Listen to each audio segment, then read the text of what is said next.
एबे तो monsoon season चलची वर्षा होची बारंबार लगातार चलची तो यही केस रे आमर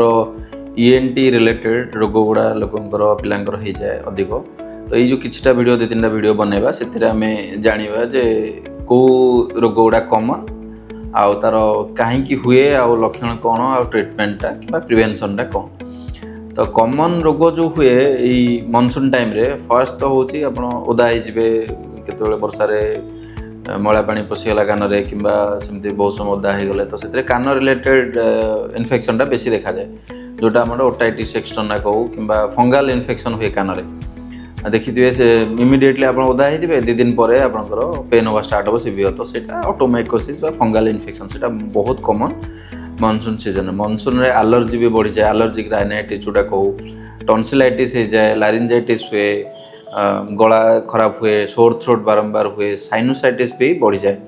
बिकॉज ऑफ दी जो रूम टेम्परेचर अच्छे चेंज हुए तो यही कॉमन गुड़ा कंडीशन गुड़ा बहुत हुए laryngitis tonsillitis ear infections like otitis externa otomyco fungal infection sinusitis तो यही जिनस गुड़ा कॉमन तो नेक्स्ट वीडियो आम जाना जे कहीं हुए। Thank you.